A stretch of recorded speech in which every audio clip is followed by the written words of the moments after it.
మీరు ఇలా అరిచి మీ అభివృద్ధి మర్చిపోతున్నారు. మీరు అరిచి సినిమాలు సరదా, నిజంగా మనస్ఫూర్తి చెప్తున్నా, మీకు సినిమాలకి రావాలన్న రోడ్లు ఉండాలి కదా.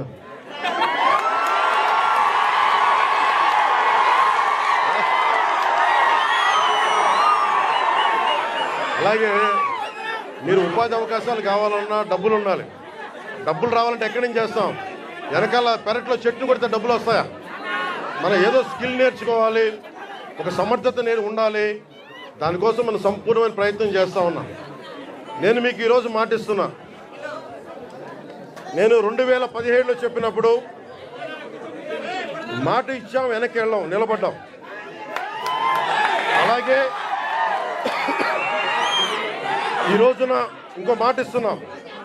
గౌరవ ముఖ్యమంత్రి నారా చంద్రబాబు నాయుడు గారి తరపు నుంచి కానీ, కూటమి ప్రభుత్వం తరపు నుంచి కానీ, మన మంత్రివర్గ సహచరులు కానీ, ఎమ్మెల్యేల తరపు నుంచి నేను ఒకటే మాట ఇస్తున్నా. ఇక్కడికి ఈరోజు వచ్చి ఈ రోడ్ల కోసమే రాలేదు నేను. మీ కష్టాలు తెలియాలి, మీ బాధలు తెలియాలి. నేనున్నా ఈ రోజున.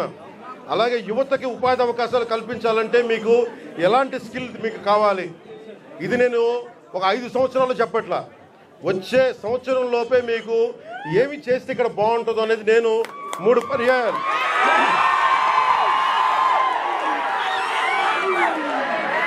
నేను 6 నెలలు అయింది ప్రభుత్వం వచ్చి. ప్రతి 2 నెలలకి నేను మన విజయనగరం జిల్లాలో కానీ, మన పార్వతీపురంలో కానీ, అరకు ప్రాంతాల్లో కానీ, గిరిజన జిల్లాలో కానీ అన్నింట్లో కూడా నేను కనీసం ప్రతి 2 నెలలకి 10 నుంచి 15 రోజులు గిరిజనులతోనే గడపాలి, మన ప్రాంతంలోనే గడపాలని కోరుకున్నాను. ఎందుకంటే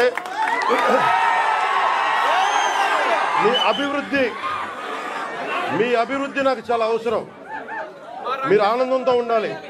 70 సంవత్సరాల తర్వాత కూడా ఇంకా మీరు మందులకి, ఇంకా మీరు రోడ్లకి, ఇంకా మీరు ఉపాధి అవకాశాలకి బాధపడుతుంటే చలించే వ్యక్తి నేనున్నాం, దానికి స్పందించే వ్యక్తి ముఖ్యమంత్రి గారు ఉన్నారు.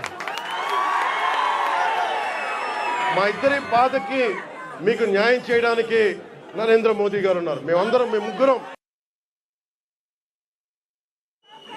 ముగ్గురం మీ బాధలను అర్థం చేసుకొని, నేను వాళ్ళందరి తరఫున క్షేత్రస్థాయిలో మన మంత్రివర్గ సహచరులతో, ఎమ్మెల్యేల తరఫున అందరితోటి కలిసి నేను ప్రతి గ్రామం పర్యటించి కష్టాలు తెలుసుకొని, కొంతమంది పెద్దల్ని పిలిచి అవసరమైతే ఎలాంటి అభివృద్ధి ఇక్కడ అద్భుతంగా చూస్తూ ఉంటాయి. చాలా అద్భుతంగా ఉంది. ఉదాహరణకి ఇలాంటి ఇల్లున్న చోట మంచి ఇల్లు చేసి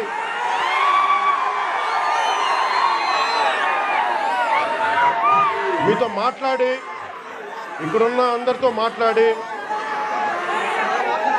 మా కూర్చోండి మీరు కొంచెం పక్కన. ఇలాంటి సుందరమైన ఈ కనిపించే చోట, ఇలాంటి కొంత మైదానం ప్రాంతంలో కనిపిస్తే, ఇక్కడ పల్లంగా ఉన్న కంటే ఎత్తు పల్లా లేకుండా చదరంగా ఉండే ప్రాంతంలో నిజంగా ఇది హోమ్ స్టే అని అంటాం. అమెరికా లాంటి చోట్ల, విదేశాల లాంటి చోట్ల ఏం చేస్తారంటే, ఇలాంటి చోట్ల ఇలాంటి ఇళ్లలో వచ్చి ఉండేలాగా వాళ్ళకి కావాల్సిందల్లా శుభ్రంగా ఉండాలి. విదేశీయులు వస్తారు చాలామంది, అడవులుగా అర్థం మనకి అడవుల్లో విహరించడానికి చాలామంది వస్తారు.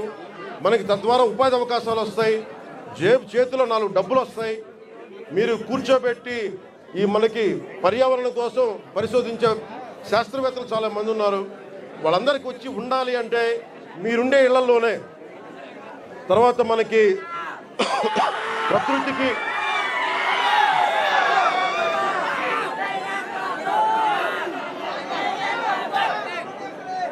ఐదు సంవత్సరాల్లో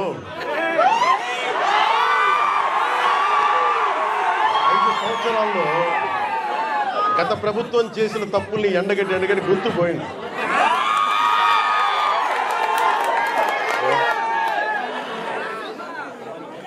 ఈ రోజున నేను మీకు ఒకటే మాటిస్తున్నా, మీకోసం నిరంతరం పనిచేయడానికి నేను ఉన్నాం. ఈ రోజున మన బడ్జెట్ 19 పంచాయతీలకు సంబంధించి ఇలాంటి రోడ్లే దాదాపు 40 కోట్ల రూపాయలతోటి మనం శాంక్షన్ చేసాం. ఇక్కడ పాడేరు, ఇంకొంచెం రంపచోడవరం దగ్గర రోడ్లలో ఇలాంటి పంచాయతీలు పెట్టుకొని ఒక్కొక్క సంవత్సరంలో 350 కోట్ల రూపాయల చొప్పున ప్రతి గ్రామం కనెక్ట్ అయ్యేలాగా ఇలాంటి ఇబ్బందులు లేకుండా ఒక ప్రతిపాదనలు తీసుకొచ్చాం. నాకు కావాల్సిందల్లా మీ దగ్గర నుంచి సహకారం కావాలి. మీరు సహకారం ఇస్తారని నేను మనస్ఫూర్తిగా కోరుకుంటా ఉన్నాను.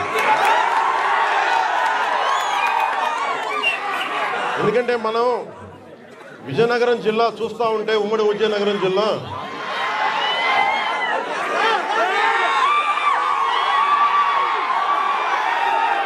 అడవుల్లో కాదు, ఇంత సుందరమైన ప్రాంతంలో పుట్టిన మీరు అదృష్టవంతులే. నిజంగా మా జీవితంలో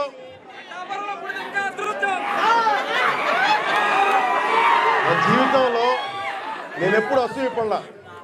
నాకు ఈర్ష్య ఉండదు. ఎవరైనా నాకైనా విజయం సాధించిన ఎత్తుకు ఎక్కి నాకు ఇబ్బంది ఉండదు. మొట్టమొదటిసారి మిమ్మల్ని చూస్తే నాకు అసూయగా ఉంది. ఇంత చక్కటి ప్రకృతి మధ్య మీరు బతుకుతూ నాకు అసూయ కలిగిస్తూ ఉన్నారు. అందుకని మీకు నాకు గుడొద్దు, బడి కావాలి మనందరికీ. ముందు చదువు ఉంటేనే భగవంతుడు గుర్తొస్తాడు, బడి ఉన్న చోట గుడి వస్తుంది. అందుకని నేను మీకు నిరంతరం మీకు అందుబాటులో ఉంటాను. కలెక్టర్ గారికి కూడా